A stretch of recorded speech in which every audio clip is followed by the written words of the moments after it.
ഈശോ മിശിഹായ്ക്ക് സ്തുതിയായിരിക്കട്ടെ. ഈശോ മിശിഹായിൽ സ്നേഹിക്കപ്പെടുന്ന മാതാപിതാക്കളെ, സഹോദരങ്ങളെ, ദൈവത്തിൻ്റെ അനന്തമായ സ്നേഹവും കൃപയും സൗഖ്യവും നമ്മുടെ ജീവിതത്തിൽ നിറയട്ടെ എന്ന് പ്രാർത്ഥിക്കുന്നു. നമ്മൾ കഴിഞ്ഞ ക്ലാസ്സുകളിൽ കണ്ടത്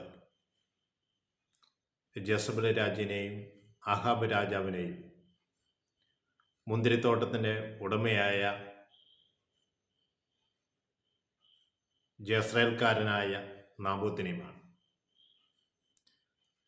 നാബോത്ത് മുന്തിരിത്തോട്ടം വിട്ടുകൊടുക്കില്ല എന്നറിഞ്ഞപ്പോൾ ആഹാബിൻ്റെ ഭാര്യ ജസബൽ ഒരു തന്ത്രം ഉപയോഗിക്കുകയാണ്. അവൾ രാജാവിൻ്റെ പേരും മുദ്രയും പതിപ്പിച്ച ഒരു കത്ത് നാബോത്ത് വസിക്കുന്ന പ്രദേശത്തെ പ്രഭുക്കന്മാർക്കും ശ്രേഷ്ഠന്മാർക്കും അയക്കുകയാണ്. ഇതിൽ പറഞ്ഞിരിക്കുന്നത്, നിങ്ങൾ ഒരു ഉപവാസം പ്രഖ്യാപിക്കണം, എന്നിട്ട് ജനത്തെ മുഴുവൻ ഒന്നിച്ചു കൂട്ടി അവരുടെ മധ്യത്തിൽ പ്രധാനമായ ഒരു സ്ഥാനം നാബോത്തിന് കൊടുക്കണം. അവന് പ്രധാന ഇരിപ്പിടത്തിൽ അവനിരിക്കട്ടെ. അവനെതിരെ 2 നീചസാക്ഷികളെ കൊണ്ടുവരണം. അവർ അവനെതിരെ കുറ്റം ആരോപിക്കട്ടെ. എന്താണ് കുറ്റം? അവൻ ദൈവത്തിനെതിരെയും രാജാവിനെതിരെയും ദൂഷണം പറഞ്ഞിരിക്കുന്നു. ഇത് കേട്ട് ജനം അവനെ നഗരത്തിന് പുറത്തു കൊണ്ടുപോയി കല്ലെറിഞ്ഞു കൊല്ലട്ടെ. പ്രിയ സഹോദരങ്ങളെ, അവിടെ എഴുത്ത് ശ്രേഷ്ഠന്മാർക്കും പ്രഭുക്കന്മാർക്കും കിട്ടി. അവർ അപ്രകാരം ചെയ്യാൻ തീരുമാനിച്ചു.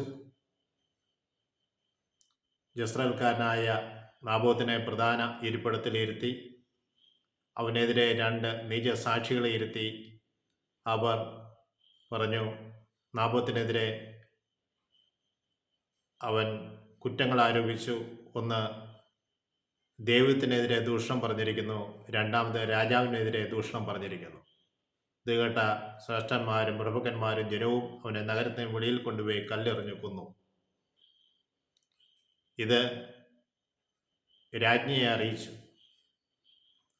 രാജ്ഞി രാജാവായ ആഹാബിനോട് പറഞ്ഞു, നിനക്ക് വിലയ്ക്ക് തരികയില്ല എന്ന് പറഞ്ഞ മുന്തിരിത്തോട്ടം നീ കൈവശപ്പെടുത്തിക്കൊള്ളുക. നാബോത്ത് ഇപ്പോൾ ജീവിച്ചിരിപ്പില്ല. ഇത് കേട്ട ഉടനെ ആഹാ രാജാവ് ഇറങ്ങി ആ സ്ഥലം കൈവശപ്പെടുത്താൻ വേണ്ടി ഇറങ്ങുകയാണ്. പ്രിയ സഹോദരങ്ങളെ, മോഹം എന്ന പാപം നമ്മളെ വലിയ വീഴ്ചകളിലേക്ക് കൊണ്ടുപോയി എത്തിക്കും.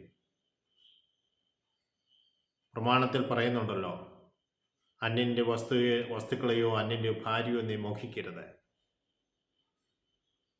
മറ്റുള്ളത് എനിക്ക് സ്വന്തമാക്കുവാൻ വേണ്ടിയുള്ള ഒരു ആഗ്രഹം, മറ്റുള്ളവരുടെ വസ്തുക്കൾ സ്വന്തമാക്കാനുള്ള ഒരു ആഗ്രഹം നമ്മുടെ ജീവിതത്തിലുണ്ടാകാം. എന്നാൽ ആ ആഗ്രഹത്തെല്ലാം പകരം മറിച്ച് ദൈവഹിതം അനുസരിച്ച് നമ്മുടെ ജീവിതത്തെ ക്രമപ്പെടുത്താൻ വേണ്ടി ശ്രദ്ധിക്കണം. അതിന് ഫലമായി അവർക്ക് ലഭിക്കാൻ പോകുന്ന ശിക്ഷ വളരെ വലുതാണ്. സ്നേഹമുള്ളവരെ, നമുക്ക് ദൈവത്തിൻ്റെ വാക്കുകൾ അനുസരിച്ച് ജീവിക്കാം, അവിടുത്തെ പ്രമാണങ്ങൾ അനുസരിക്കാം. കാരുണ്യവാനായ ഈശോയെ, ഞങ്ങളെ അവിടുത്തെ പ്രമാണങ്ങൾ അനുസരിച്ച് ജീവിക്കുവാൻ ശക്തി നൽകണമേ.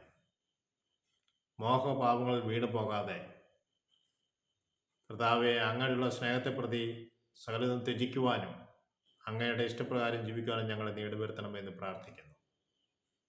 സ്നേഹനാഥനായ ഈശോയെ, നിന്റെ കൃപയും കരുണയും ഞങ്ങൾ വന്ന് നിറയട്ടെ. പരിശുദ്ധാത്മ ശക്തി ഞങ്ങൾ വന്ന് നിറയ്ക്കണമേ. ഞങ്ങളുടെ ആശ്രയമാതാവേ, ഞങ്ങൾക്ക് വേണ്ടി പ്രത്യേകമായി മധ്യസ്ഥം വഹിക്കണമേ. പിതാവിനും പുത്രനും പരിശുദ്ധാത്മാവിനും സ്തുതി. ഈശോ മിശിഹായ്ക്ക് സ്തുതിയായി.